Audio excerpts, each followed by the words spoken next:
Here's the guy. Here's the book. It's called Pricing Design by Dan Mall. And I think Darren has seen it.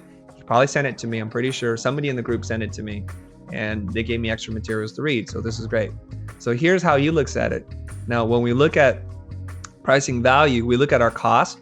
Anything that we can charge above that cost is our profit. And that's the price in which we determine. So what we don't take into consideration there is the customer's profit. This is the value you create. And so there's a whole new other chunk of money here that we need to kind of think about. The client. So this is a script from that book. I just copied it wholesale, unabashedly. The client, what's your rate? Me, I don't have one. So how do you know what to charge me? I'll spend as much time with you as I can to understand what you need and want. Just listen to that for a second. Let that seep in, guys. I will spend as much time with you as I can to understand what you need and want. Sounds like core to me. Based on what I hear, the discovery, I'll come up with a few options that simultaneously seem like a steal for you and are lucrative for me. I want to make sure that we can both profit by working together. That sounds wonderful, says the client. When do we start? We already have. This is core. What we had just danced around, this guy sums it up in this script. I'm going to do discovery because I need to spend as much time with you to find out what you need and want. And what you need and want is to understand your customers better. Based on what I hear, the goal prioritization exercise, I'll come up with a few options and we do it together. And in the context of what it can do for your business, which they tell you, now you understand what the value that you're creating. So your job as a service provider is to create as much value as possible for your customers, period. And that's how you get to this. Stop thinking about you. Stop thinking about making graphics or if it's the right color or if it's cool or if it's on trend. None of that stuff freaking matters, okay? Period. Now, I want to tell you guys something. Before, when we were looking at that bid and I showed you lots of line items and price points for everything, I honestly and genuinely feel this way.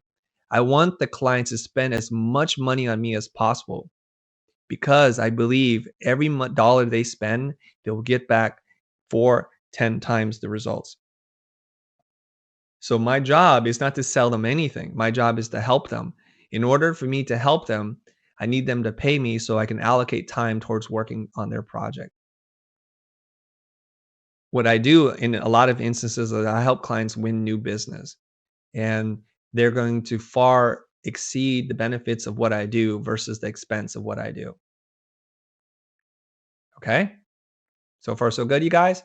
The questions that come from the book are amazing. So here's the sliding scale. And to me, the value model is really based on how big the company is. And that's one way to look at it.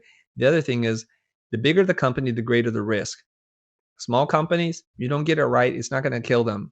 Really big companies, just the printing cost alone of implementing your plan, your design is going to cost them a small fortune. Publicly traded companies, if you do it wrong, their investors, their stock price goes down. That's where the sliding scale comes in.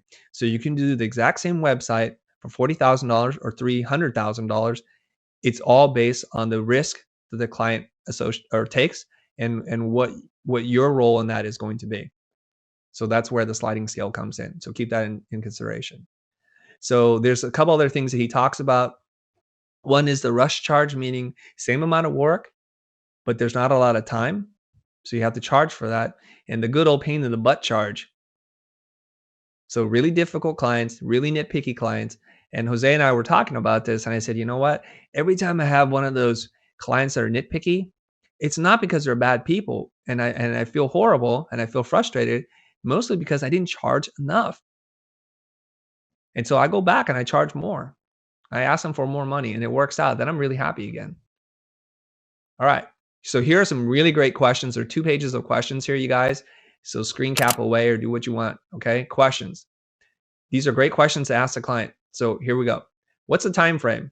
Does a certain event depend on this project launching? Because a lot of times the timeline you're given is artificial and you're going to rush and burn out working on something when you don't need to. So if it's tied to an event or some hard date, then that's a real deadline. So here's the next question. What are you looking for from us? Do you want us to design, build, and launch the whole site? Or do you have developers or other partners lined up and only need us for design? So don't go in there and try and sell everything. Just focus on the parts that you need. And also now you get to understand what else they're considering, okay? And what you're not thinking about. These are really great questions. I think you guys can use these wholesale verbatim, just copy paste and just ask your clients these questions. Have you already started on any part of the project? Do you have existing work, a new logo, some rough ideas for the site? Okay. How large is your team? What are the roles you envision on your end? And that's a good question to ask because a lot of times our clients have an in-house team. I'm not looking to replace them. I'm looking to work with them because the work can be done much more efficiently in-house. And I don't want to deal with day-to-day stuff because at the end of the day, that's going to take up all of my time for low-paying work. And it also plants a seed in their mind that you guys really know how to work with internal teams. You're not going to come in and just drop a bunch of stuff and say, now you have to work with us forever. And how did you hear about our work? Interest you about it? Any projects you're keen on? That'll indicate a lot about why they're coming to you, so you don't have to make assumptions. On our website, we have lots of projects, hundreds of projects actually. So I don't want to make an assumption about what they're coming to us for. How much money have you set aside for this project? Now, he makes a big point to refer to as money and not budget.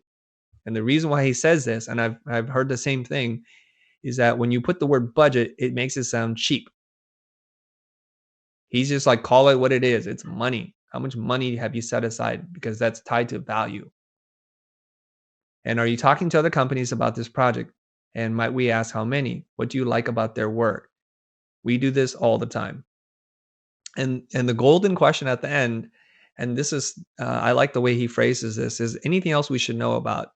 And the way I've asked this question in the past is, am I not asking you a question that I should be? And they're like, oh yeah, you didn't ask me this. And then they tell you. Those are really good questions. Incorporate these into your playbook, you guys. I think you'll do really well. And this is what the book looks like, Pricing Design by Dan Mall. Really good book. And I think if you like what Blair Enns is saying, this is a much deeper, more plain-spoken way of looking at it. I hope you enjoyed this segment from the archives of the Futur Pro Group. In case you didn't know, the Pro Group is a community of diverse creatives including designers, artists, developers, brand strategists, and architects from all over the world. Some of the benefits of being a member include bi-monthly coaching calls with Chris, office hours, which are monthly calls with subject matter experts to help you with things like writing, business development, mindset, and strategy. Real and virtual meetups, breakout rooms, speed dating, and open tables. Exclusive access to over 170 pro calls, mentorship, friendship, accountability, and a sense of belonging. Check the description below to find out more. But don't take my word for it. Here's a pro member to share their experience. Being a part of the group also helped me to transition out of my first production company into something that is way more fulfilling for me. And since we started this business, our very first job, we got at $25,000, which is actually 5 times more than what we usually would charge for work.